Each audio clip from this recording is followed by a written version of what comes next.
Coucou mes choup-choup, comment allez-vous aujourd'hui? Moi très bien puisque je suis très heureuse de vous retrouver pour vous parler d'un sujet que j'adore de ouf, les comédies musicales. Ne partez pas, je sais que pour beaucoup peut-être vous vous dites c'est chiant, ça chante tout le temps. Alors oui, ça chante beaucoup, mais il y a des messages derrière, il y a des intensités incroyables, ça vaut le coup. Franchement, si vous connaissez pas, ne vous fiez pas à votre préjugé instinctif. Écoutez cette vidéo, après allez écouter quelques chansons, et après vous me donnerez votre avis. Si vous aimez déjà, au pire des cas, je vous donnerai envie de réécouter certaines choses que vous connaissez, et peut-être que vous allez découvrir des nouvelles choses que vous ne connaissez pas. C'était une longue intro, hein, oui mais j'essaie de vous convaincre de rester, tu vois, c'est travail psychologique. Il y a un avion. C'est pas pratique les avions quand on tourne une vidéo. J'ai voulu faire cette vidéo comme j'ai fait le top sur les animés de la semaine dernière. C'était déjà la semaine dernière, Seigneur que le temps passe. Et c'était pas du tout la même chose. Parce qu'en fait, les animés, je m'étais mis devant une feuille et j'ai listé ceux qui me venaient en tête spontanément sans réfléchir. Et il y en avait 13 qui étaient sortis. Du coup, c'était pas bien compliqué de faire un top 10 avec 13 références, tu vois. Pour les comédies musicales, j'ai fait le même exercice. J'en ai sorti 32. Sans réfléchir, hein, 32 qui me sont venus comme ça. Donc, du coup, je ruse et vous allez comprendre. Là, aujourd'hui, je vais vous faire un top 10 comédie musicale vraiment théâtrale, c'est-à-dire sur scène, avec de la musique, des acteurs, en fait, vraiment, que vous pouvez voir vraiment au spectacle, en fait. Vraiment un spectacle musical.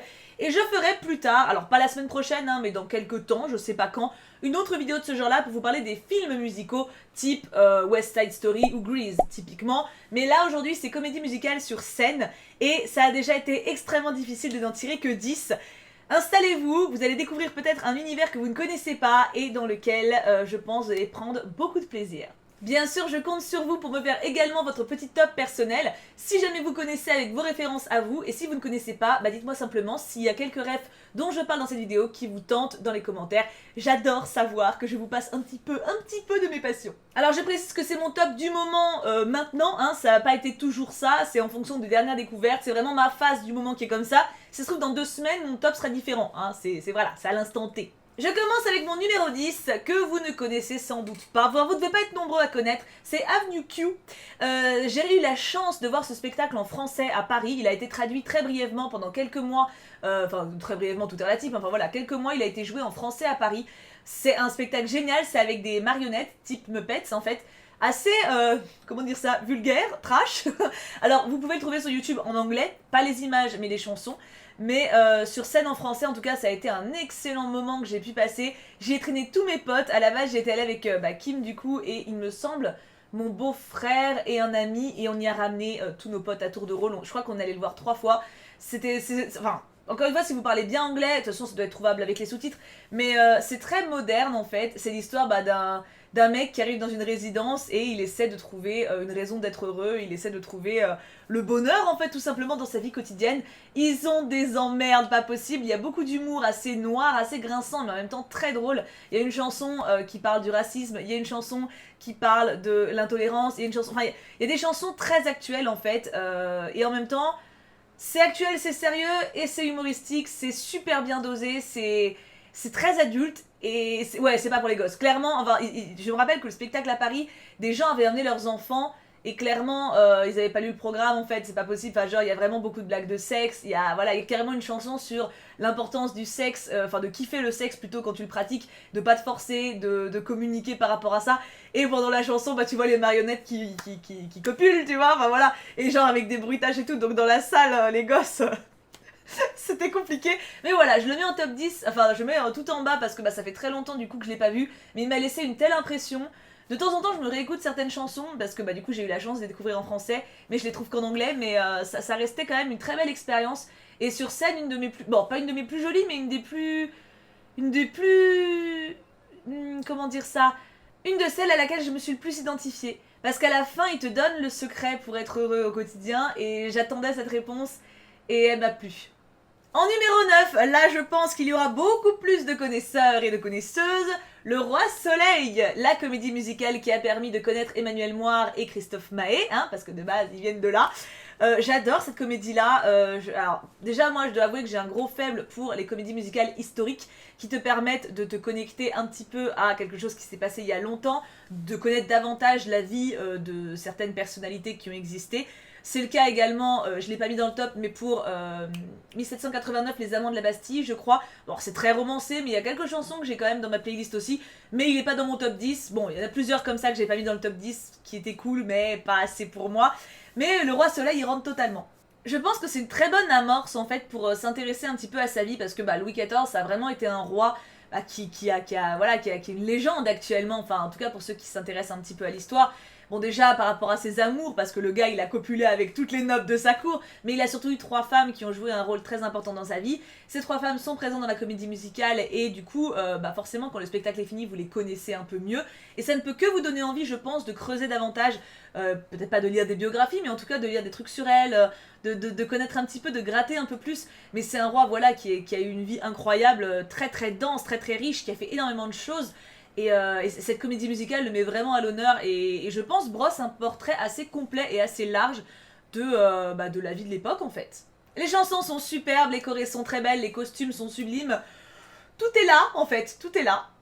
En numéro 8, on est un peu dans le même schéma, encore une française, Mozart l'opéra rock. Alors elle pour le coup j'ai eu la chance de la voir sur scène, pas Le Roi Soleil je l'avais juste en DVD quand j'étais plus jeune. Mozart j'ai pu la voir sur scène, alors sauf que ma mère nous avait pris des places, j'étais déjà avec Kim à l'époque, et nous avait pris des places comme ça sans faire trop gaffe et on était tout au fond.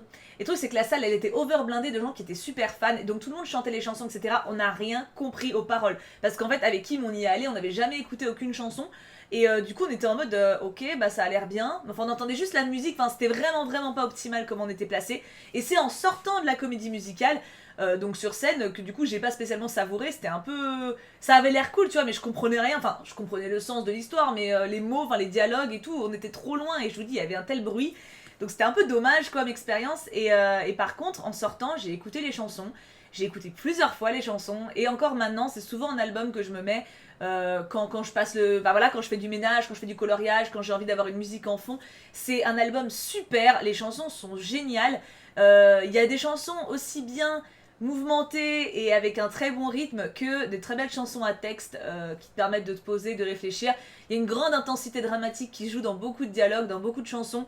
L'acteur qui joue Mozart, bon le nom m'échappe, mais je l'adore, je trouve qu'il joue extrêmement bien. Il y met beaucoup de cœur. Pour le coup, on peut trouver, comme pour Le Roi Soleil, on peut le trouver sur YouTube, je pense, au niveau des clips. Donc si vous voulez les voir sur scène, vous êtes pas, si vous voulez pas juste écouter les musiques, c'est jouable. Hein. Avenue Q, c'est un peu l'exception, c'est un spectacle de Broadway de base, donc clairement on n'a pas d'image, mais vous pouvez trouver pour ces comédies musicales-là, elles sont tout à fait visionnables. Et honnêtement, vous pouvez vous laisser tenter. En plus, c'est un peu comme Le Roi Soleil, pour le coup, on apprend la vie de Mozart. Donc tout bêtement, moi j'y connaissais rien à sa vie avant, et maintenant je le connais bien, et j'ai l'impression que c'est un pote, et je le kiffe. Bon, il avait l'air un peu relou, mais ça fait son charme. En numéro 7, on retourne à Broadway avec Wicked. Alors ça m'a un peu brisé le cœur de la mettre si bas, parce que, encore une fois, j'ai dû en sélectionner 10 sur une trentaine de choix, et clairement, les 30 qui m'étaient venus à l'esprit, c'était les 30 que j'adorais. Donc dites-vous bien que là, mon top 10, c'est vraiment pour moi... comment dire ça, la crème de la crème, tu vois, c'est vraiment l'extase. Wicked, c'est une comédie musicale géniale. J'ai eu la chance de la voir à Londres sur scène avec le Cux. On regardait déjà, on connaissait déjà les chansons et connaissait déjà l'histoire pour le coup. Alors c'est l'histoire pour ceux qui connaissent pas, c'est fort possible. C'est la méchante sorcière de l'Ouest dans Le Magicien d'Oz. Pourquoi elle est devenue méchante? Qu'est-ce qui s'est passé? Est-ce qu'elle est vraiment méchante au fond? Et c'est une très belle comédie musicale. De toute façon, je dois avouer que les comédies musicales anglaises, mon top 3, voilà quoi, voilà, le français il y a des trucs très bien, mais je trouve que les comédies musicales qui sont ou à New York ou à Londres sont vraiment, il y a le show quoi, t'as vraiment un travail qui est fait derrière qui est assez dingue. Wicked fait pas exception, c'est un vrai spectacle, les chansons sont géniales, t'es vraiment emporté dedans, pareil t'en as qui bougent bien, t'en as qui sont à texte, s'il y en a une que, j'aurais pu faire ça tiens. J'aurais pu faire ça, j'ai pas pensé. Bon, s'il y en a une que je peux vous recommander pour Wicked à écouter, pour vous faire une idée, c'est Defying Gravity. Et à la limite, peut-être que je vais faire un petit truc rétroactif pour les celles d'avant. Du coup, je vous dis ça maintenant pour celles d'avant. Pour Avenue Q, il y a Everyone is Little Bit Racist, qui est très bien. Bon, mon accent anglais est dégueulasse, mais vous avez compris. Pour Le Roi Soleil, moi j'aime beaucoup... comment elle s'appelle ? S'aimer est interdit. Je crois que c'est la dernière chanson de l'acte 1. Mais en vrai, énormément de chansons sont vraiment top dans cette comédie-là. Là, c'est vraiment une chanson d'amour romantique, mais il y en a plein qui sont top. Pour Mozart l'opéra rock, je mettrais Je dors sur des roses, que je trouve d'une intensité folle. Et puis, encore une fois, elles sont toutes bien, mais celle-ci, c'est un petit peu mon coup de cœur. Numéro 6, alors là, c'est un peu particulier. Don Juan. Don Juan, c'est une pièce qui vient du Canada, qui n'a pas été jouée en France. Donc en fait, les chanteurs parlent français. Vous pouvez la trouver sur YouTube. Elle est incroyable. Je crois que c'est la meilleure en vrai d'un point de vue tout en fait. Tout est incroyable. Les acteurs jouent tellement bien. Les chansons sont géniales. Pendant très longtemps, elle a été mon top 1 de comédie musicale. En fait, dès que je l'ai découverte, elle est vraiment restée en top position de mon podium pendant des années. Mais le temps a passé. Néanmoins, Don Juan est vraiment à écouter. Elle est pas très connue chez nous parce qu'encore une fois, c'était canadien de base, donc forcément c'est pas le même public, on va dire, c'est pas le même territoire. Mais maintenant, grâce à la magie d'internet, on peut l'entendre et c'est vraiment une pièce incroyable. Là pour le coup, ma chanson coup de cœur que j'adore, c'est Dites-lui. Dites-lui plutôt que je sais pas pourquoi cette chanson elle me reste trop dans la tête, mais encore une fois t'as beaucoup de chansons rythmées type Andalousie, c'est type hispanique et c'est trop bien. Cette comédie musicale c'est le feu, c'est l'amour, c'est trop bien, c'est génial. Et en plus, pour le coup, on découvre un petit peu le personnage de Don Juan de la littérature. C'est pas dégueulasse non plus. En numéro 5, on revient en France avec Autant en emporte le vent. Oui, il y a eu une comédie musicale d'Autant en emporte le vent qui a suivi peu de temps après, il me semble, la vague des années fin 90. Elle n'a pas été très connue, celle-là, je crois. En tout cas, elle a été beaucoup moins que Roi Soleil ou Mozart l'opéra rock, alors que pourtant, elle est géniale. Je la mets limite au côte à côte avec Don Juan. Ils ont eu un budget pour les décors, les costumes. Waouh, mais ça t'envoie du pâté. Et les acteurs sont ouf. Les acteurs sont complètement ouf. Alors pour le coup, vous pouvez aussi le trouver sur YouTube. Et c'est trop bien quoi. Franchement, c'est un des plus beaux spectacles que j'ai vu. Je le revois de temps en temps parce que il m'en a mis plein les yeux. Je l'ai vraiment trouvé très très beau. Et encore une fois, les chansons sont géniales. C'est super compliqué de trouver un seul titre qui me revient, surtout que j'avais pas du tout préparé de vous sélectionner une chanson. Mais franchement, ouais, foncez. Si je devais vraiment choisir une chanson, je choisirais Vous dites, qui est un moment où Scarlett est au bal avec Rhett et elle lui dit, elle l'envoie un peu chier en fait, clairement. Mais le personnage de Scarlett est vraiment bien rendu. L'actrice qui la joue, c'est la fille de Gérard Presgarlic. Et honnêtement, elle a vraiment pas... Enfin, c'est Scarlett, vraiment c'est elle. Genre, elle a pas du tout usurpé son rôle parce que c'est sa fille. Elle est vraiment vraiment géniale. Et l'acteur qui joue Red Butler, c'est, je sais plus son nom mais je vous mets sa tête. On le voit tout le temps maintenant, il a fait plein de trucs, genre les mecs qui chantent fort dans les CD ou je sais pas quoi, les stentors, les tentors, je sais plus comment on dit. Enfin il a fait plein de trucs depuis et je trouve que c'est sa meilleure presta. Autant en emporte le vent, il est vraiment... ils sont trop convaincants. Pour le numéro 4, et vous savez quoi ? J'ai triché. J'en ai mis deux parce que je peux pas choisir. Je mets Roméo et Juliette avec Damien Sargue et Cécilia Cara et Notre-Dame de Paris avec Hélène Ségara, Bruno Pelletier, Patrick Fiori, Garou, enfin voilà. C'est les deux comédies musicales qui m'ont fait mettre un pied dans cet engrenage qui est devenu une passion, clairement. Mes parents étaient encore ensemble quand Notre-Dame de Paris est sortie, je crois que j'avais 9 ans, et Roméo et Juliette, du coup, je devais avoir 11-12 ans. J'ai jamais pu les voir sur scène, j'ai vu quand elles ont été rejouées en France, il y a genre quelques années de ça, 3, 4, 5 ans, j'ai pu les revoir sur scène, mais c'était plus les mêmes acteurs. Du coup, c'était pas vraiment la même magie, même si il y avait quand même, comment il s'appelait, Daniel Auteuil qui jouait Frollo dans Notre-Dame de Paris dans la version que j'ai pu voir sur scène et clairement il était dingue. Mais voilà, c'était pas les mêmes acteurs donc j'ai moins kiffé quand même que les versions de ma jeunesse. Mais je ne peux pas mettre un plus haut que l'autre. Pour moi, c'est les deux qui m'ont vraiment donné une passion pour ce genre. Notre-Dame de Paris est beaucoup plus sobre dans sa mise en scène. Il n'y a pas de décor, il y a juste un fond en fait où les danseurs escaladent un petit peu. Il n'y a pas beaucoup de costumes, ils ont tous un costume et basta, tu vois, et c'est quand même assez simple aussi. Tout est dans la beauté des textes, c'est d'une beauté incroyable. La chanson la plus connue et iconique de Notre-Dame de Paris, c'est bien sûr Belle, avec Esmeralda au milieu et les trois hommes qui l'aiment autour d'elle, enfin qui l'aiment ou qui la désirent, et qui chantent pour elle. Cette chanson, pour moi, ça reste quand même une des plus belles qui a jamais été écrite. Et dans l'autre sens, il y a Roméo et Juliette, où l'emblématique c'est Aimer. C'est pas pour autant que c'est ma favorite, cela dit. Moi, je préfère la chanson du duel, que je trouve vraiment très intense. Mais Roméo et Juliette, c'est plus visuel déjà. Il y a pas plus de costumes, il y a plus de danse. C'est plus élégant, tu vois. Il y a vraiment une poésie dans la mise en scène qui se retrouve dans les textes. C'est vraiment deux comédies musicales que vous pouvez voir les yeux fermés. Bah non, ce serait con, mais foncez les yeux fermés plutôt. Enfin, c'est forcément des bons moments.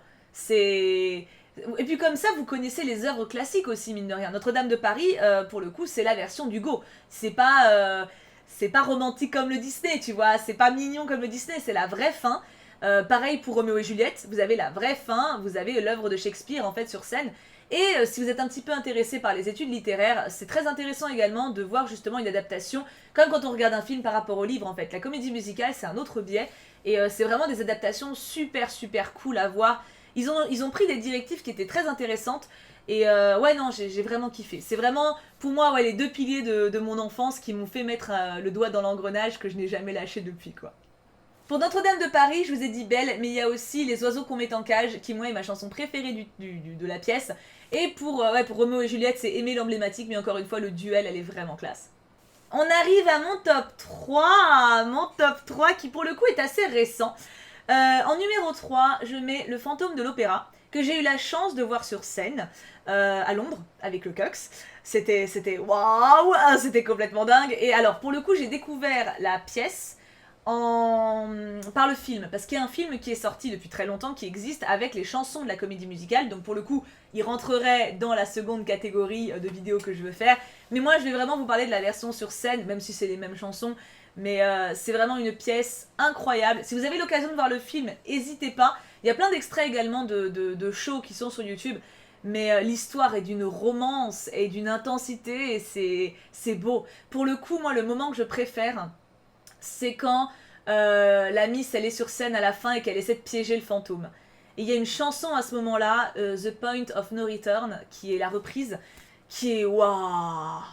Je préfère pour le coup ce moment-là dans le film, parce que sur scène quand je l'ai vue, la fille le jouait vraiment en mode naïf, alors que dans le film elle la joue vraiment en mode badass, et j'adore ce moment dans le film. C'est un film musical pour le coup, bah, bon pour le coup voilà, ça fait un peu double casquette, mais n'hésitez pas, c'est vraiment une histoire géniale et les chansons sont très bien. En plus pour le coup il n'y a pas que de la chanson, il y a aussi pas mal de dialogues. Ça dépend, hein. Par exemple Roméo et Juliette vous avez du dialogue, Notre-Dame de Paris vous avez que de la chanson. Ça dépend, il y a deux écoles, moi tout me plaît tant que les chansons sont bien, on va pas se plaindre. En numéro 2, je mets Les Misérables. Alors là, pour le coup, je fais une vraie différence entre le film qui est sorti et la version sur scène. Le film qui est sorti, vous savez, avec Hugh Jackman qui jouait, je vais dire Jean Dujardin. Jean Valjean, bien sûr, Jean Dujardin. Alors, le film est très bien et c'est vraiment les chansons du show. C'est vraiment les chansons qu'il y a sur scène. Donc, si vous avez vu le film et que vous l'avez aimé, par pitié, allez m'écouter une version vraiment sur scène faite par des chanteurs pros. C'est pas du tout la même chose. Si vous pouvez trouver la version sur scène des 25 ans d'anniversaire avec Léa Salonga qui joue Fantine, comment il s'appelle celui qui joue Enjolras? Ramin Karimloo, je suis allée vérifier sur Google, lui, putain, ce chanteur est dingue, il fait un Enjolras tellement dingue, vraiment, n'hésitez pas, pour le coup, le film, je l'ai trouvé très correct, si vous l'avez pas vu, n'hésitez pas, franchement, enfin, n'hésitez pas, si vous pouvez hésiter, parce que c'est quand même un peu long, et pour le coup, il y a vraiment, toutes les chansons, mais le film est très bon, et je l'ai vu au cinéma, je l'ai beaucoup kiffé, les acteurs sont, il y a pas de problème, ils sont vraiment bons, mais la version sur scène, elle te prend aux tripes. T'as vraiment une différence entre la version sur scène et la version du film. T'as quelques chansons qui m'ont tiré les larmes aussi dans le film, genre Fantine jouée par Anna Tawai, qui la joue très très bien. Mais sur scène, c'est pas comparable. Déjà, t'as des chanteurs professionnels quand même, genre ils font ça tout le temps. C'est des chanteurs d'opéra, enfin pas d'opéra, mais voilà, c'est leur boulot, tu vois, de faire véhiculer ces émotions-là. Et de maîtriser leur voix en même temps. C'est ça qui est aussi paradoxal. Par exemple, la chanson, désolé, je vais en parler un peu, mais quand Fantine, pourquoi j'allais dire Audrey Hepburn, mais qu'est-ce qui m'arrive? Quand Anna Tawai, elle chante la chanson de Fantine, où elle est super mal, et cette chanson est magnifique, Anna Tawai, elle la joue, et ça te prend au trip parce qu'elle la joue en tant qu'actrice. Elle pousse pas sa voix, tu vois, parce que sans doute elle en a pas la capacité, quoi qu'elle chante, elle chante très bien, hein, mais elle a choisi de la jouer de cette manière-là, plus en parlant, en chuchotant, en pleurant, et c'est très convaincant, mais du coup c'est pas la prouesse, tu vois ce que je veux dire? Quand tu entends cette chanson chantée par Léa Salonga, par exemple, typiquement pour la vidéo, enfin pour le concert qu'ils ont fait pour les 25 ans, t'as tout autant d'émotions, mais t'as la voix qui suit. Et c'est dingue. Les Misérables, alors d'ailleurs, petit aparté, Les Misérables à la base, c'est une comédie musicale française qui a été créée par Robert Hossein, et devinez qui est Robert Hossein? C'est l'acteur de Geoffrey dans Angélique Marquise des Anges. Je vous jure, on n'invente pas un truc pareil, on n'invente pas. Et à la base, en fait, donc Robert Hossein, il a créé la comédie musicale en France. Elle a été jouée par des chanteurs français. C'était Michel Sardou qui jouait Enjolras à l'époque. Et c'était vraiment les chansons qu'on connaît, mais en français. Et en fait, Londres, ils ont fait, alors c'est cool, mais on va rajouter un petit peu de voix, et puis on va ajouter un petit peu d'envergure à tout ça, et ils en ont créé du coup la comédie musicale qu'on connaît maintenant, qui est mondialement célèbre et incroyable quoi, qui a fait le film du coup qu'on connaît avec Wolverine. Mais donc voilà, Les Misérables, c'est toute une histoire par rapport à cette comédie musicale. Et vraiment, c'est... Alors pour le coup, une chanson à écouter, One Day More, qui est incroyable, qui est d'une intensité, encore une fois, ça te prend, waouh, sur scène, t'as tout le cœur qui chante, c'est... Et tout, en fait, toutes sont dingues, mais celle-ci, elle est vraiment incroyable. Et enfin, on arrive à mon top Uno, que j'ai découvert il y a très peu de temps. Pour le coup, si vous me suivez sur les réseaux, peut-être que vous le savez, peut-être pas, on va voir. En numéro 1, je place Hamilton. Alors pour le coup, je l'ai découvert sur Disney+, il y a même pas 2 mois, je pense. Le confinement était fini, donc je pense que c'était même pas 2 mois. Je l'ai vu, alors il n'y avait pas encore, je sais pas au moment où on parle si c'est déjà sorti, il n'y avait pas encore les sous-titres français dessus. Je sais que Disney Plus a précisé qu'ils allaient les ajouter, mais pour le moment, en tout cas, la dernière fois que j'ai regardé, ils y étaient toujours pas. Donc j'ai dû la regarder avec des sous-titres anglais. Hamilton, c'est du rap, en anglais.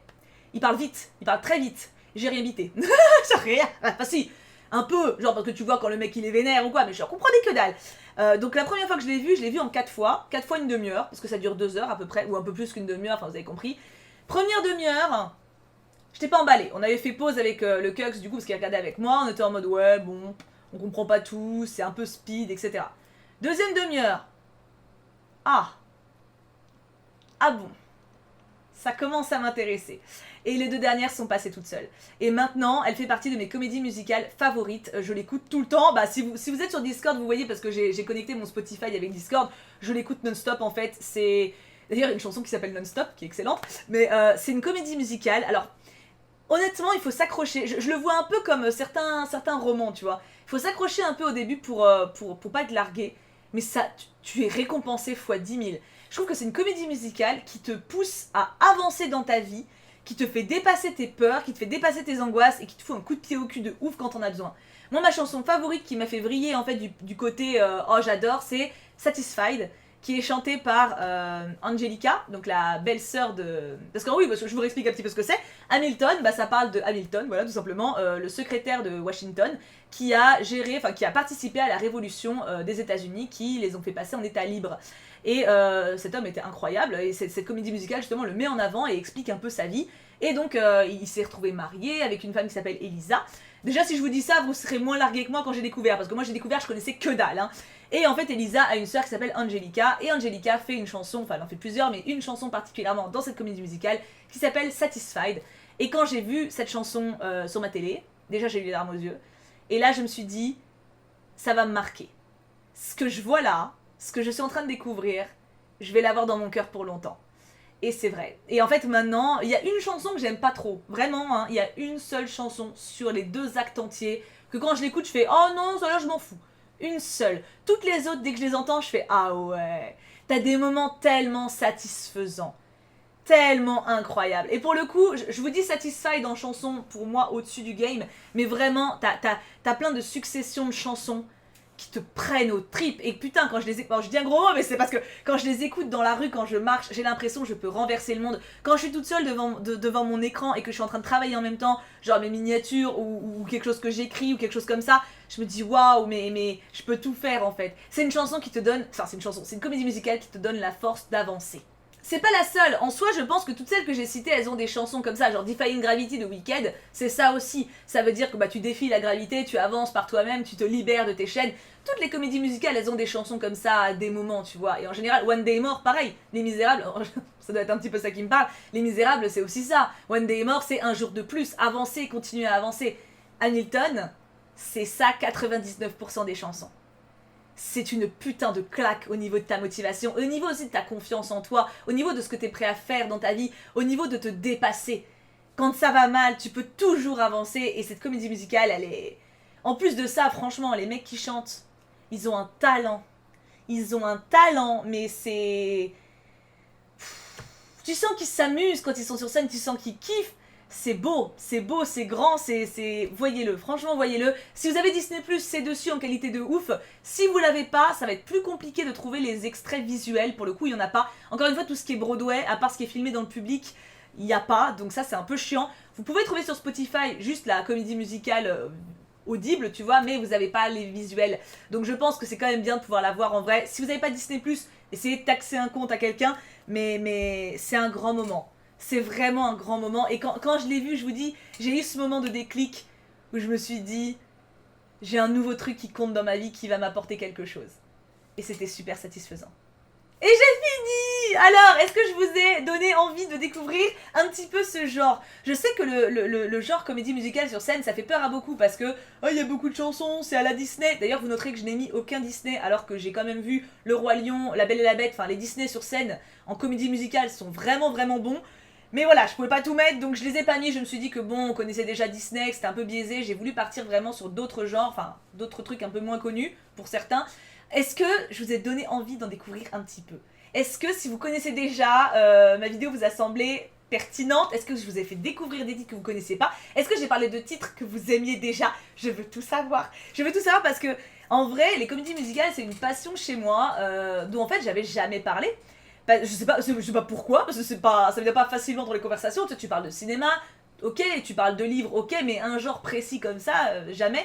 Et je vous dis, rien qu'en réfléchissant au sujet, j'ai sorti plus de 30 pièces, films et comédie musicale sur scène pour le coup, et je me suis rendu compte que c'était vraiment un truc qui comptait pour moi, quoi. Donc voilà, écoutez, je veux trop avoir votre avis. J'espère trop que je vous ai donné envie de découvrir certaines pièces. Surtout qu'il y en a certaines qui sont vraiment trouvables gratos sur YouTube, donc il n'y a aucune raison, tu vois.